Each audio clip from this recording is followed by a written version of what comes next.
Voici mon alliance avec eux, dit l'Éternel. Mon esprit qui repose sur toi et mes paroles que j'ai mises dans ta bouche ne se retireront point de ta bouche, ni de la bouche de tes enfants, dit l'Éternel, dès maintenant et à jamais. Ésaïe 59, 21. Tout ce que le Seigneur nous a donné est pour l'éternité, et il ne le reprendra jamais plus. Il peut nous reprendre, nous corriger, et nous punir lorsque nous lui faisons défaut, mais il ne reprendra jamais ce qu'il nous a donné. Il déclare, je t'ai donné mon esprit qui repose sur toi. Combien de fois l'esprit vous a-t-il parlé? Ceux qui sont nés de nouveau deviennent tièdes à cause des attractions et des amitiés mondaines. Cependant, ils entendent constamment une voix dire, viens ma fille, mon fils, reviens à moi, reviens à moi. C'est ainsi que l'esprit lutte avec nous. Souvenez-vous, c'est la promesse de Dieu.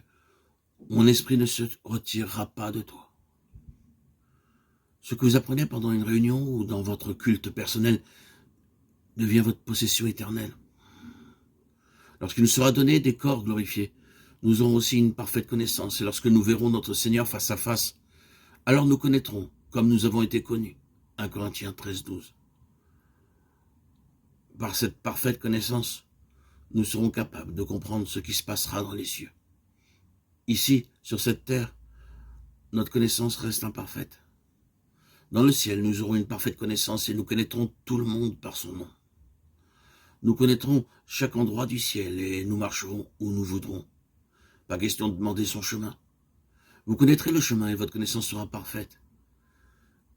Ce que vous apprenez sur terre par l'épreuve et la souffrance vous prépare pour le ministère céleste.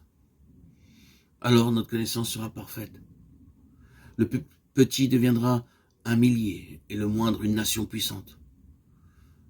Moi, l'Éternel, je hâterai ces choses en leur temps. Ésaïe 60, 22. Peu importe notre faiblesse et notre pauvreté physique ou intellectuelle, nous pouvons devenir spirituellement forts dans le ciel. Dieu peut même utiliser des gens stupides. Le Seigneur peut nous corriger ou nous reprendre, mais il peut nous utiliser aussi stupides que nous soyons. Il n'utilise pas toujours de grands hommes ou des hommes instruits, mais c'est souvent par des choses folles et faibles qu'il fait de grandes choses. 1 Corinthiens 1, 31. C'est par des vases méprisés qu'il bouleverse le monde. En Inde du Nord, nous avions une réunion dans un certain lieu. Il y a de cela bien des années, il y avait dans le voisinage un pensionnat pour jeunes filles et celles-ci vinrent aux réunions. J'ai dit à la directrice que les petites filles ne pourraient pas rester assises trop longtemps car les réunions duraient 5 ou 6 heures. Alors les fillettes furent envoyées dehors. Après la réunion, la responsable me dit « Accordez-moi quelques minutes, je suis la directrice de cet établissement ». Je faisais le tour de l'école pour voir si tout allait bien. Quand à ma grande surprise, je vis tous les enfants de 13 à 14 ans à genoux, priant avec larmes, tour à tour. « Seigneur, pardonne-moi, je suis une grande pécheresse. » Je leur demandais pourquoi. Elles pleuraient et elles répondirent « à cause du péché ». Cette sœur témoigna comment, venant à la réunion, elle disait au Seigneur « Seigneur, je suis directrice diplômée et cependant je ne suis pas née de nouveau. Ces petites filles sont bien meilleures que moi. Je veux aussi naître de nouveau. » Elle naquit de nouveau et témoigna pendant la réunion, et l'un après l'autre, tout son personnel naquit de nouveau. Cela commença par la foi simple de quelques fillettes. C'est la promesse de Dieu.